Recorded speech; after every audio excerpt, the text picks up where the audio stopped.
সুপ্রিয় অষ্টম শ্রেণীর শিক্ষার্থীবৃন্দ, আজকে আমরা একটি গুরুত্বপূর্ণ সৃজনশীল নিয়ে কথা বলবো। সেটি হলো, শিপ্রা বড়ুয়া কোনো ব্যাংকে ৩,০০০ টাকা জমা রেখে ২ বছর পর মুনাফা সহ ৩৬০০ টাকা পেয়েছেন। সরল মুনাফার হার নির্ণয় করো। আরো ৩ বছর পর মুনাফা আসল কত হবে সেটা বের করতে হবে। এবং ৩০০ টাকা একই হারে চক্রবৃদ্ধি মুনাফায় জমা রাখলে ২ বছর পর চক্রবৃদ্ধি মূলধন কত হতো আমাদের বের করতে হবে।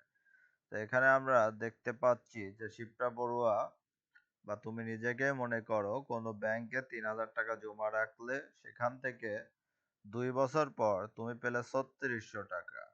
তাহলে এক্সট্রা যে তুমি এখান থেকে যে ৬০০ টাকাটা পেলে, তোমায় রাখলে ৩,০০০ টাকা, পেলে ৩৬০০ টাকা, এক্সট্রা পেলে কত টাকা? ৬০০ টাকা। এই ৬০০ টাকা কি হলো তোমার?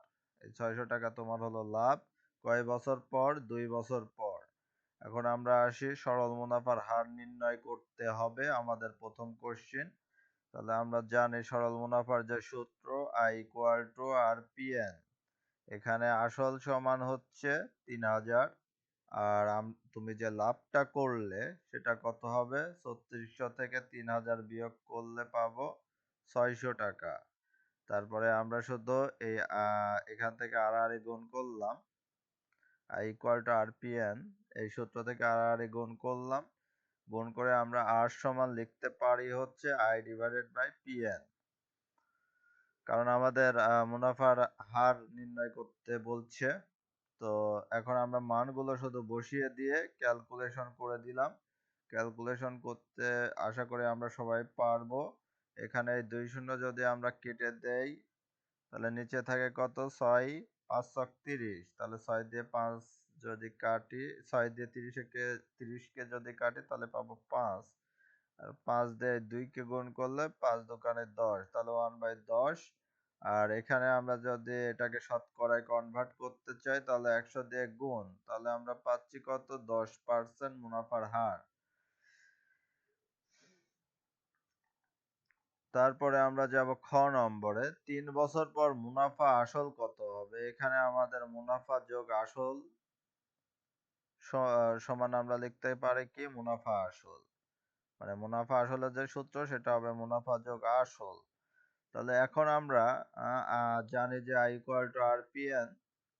আমরা এখান থেকে কিসের মানটা বের করতেছি? এখান থেকে আমরা মুনাফার মানটা বের করতেছি। মুনাফার আসলের মান তো আমাদের জানাই আছে।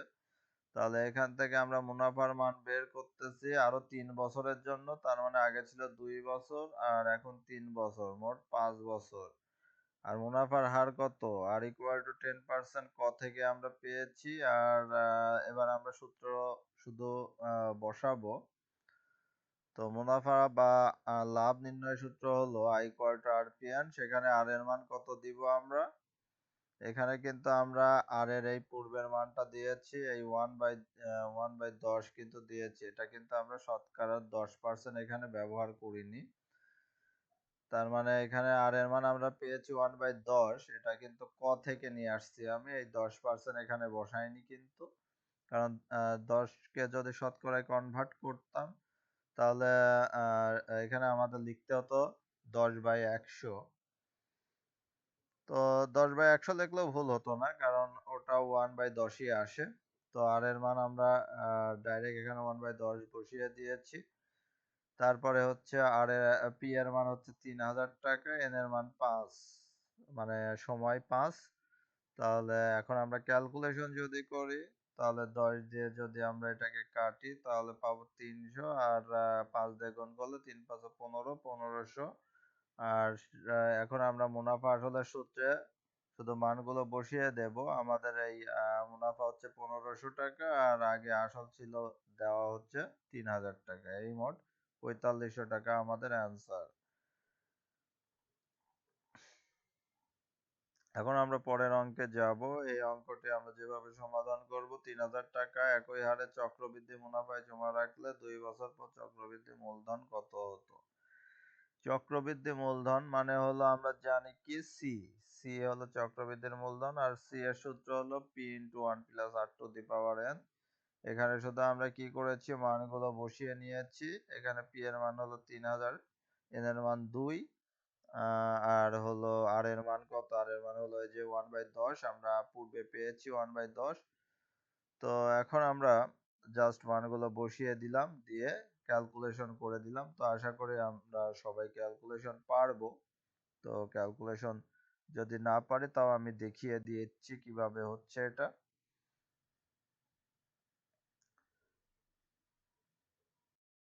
দেখো আমরা কিভাবে এটাকে সমাধান করতে পারি। এই হলো আমাদের ক্যালকুলেটর। তো এখানে মানগুলো আগে আমি মুছে দেই।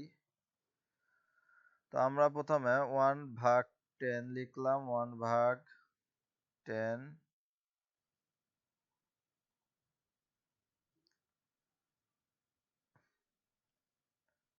1/10 সমান পাচ্ছি কত, 0.1 যোগ 1 যদি করি আমরা, তাহলে পাচ্ছি কত, 1 গুণন 1। এটাকে আমরা দুবার গুণ করব, তাহলে পাচ্ছি 1.21 গুণন 3000। তাহলে কত পাচ্ছি, 3630 টাকা। তো এটাই হবে আমাদের উত্তর। ধন্যবাদ।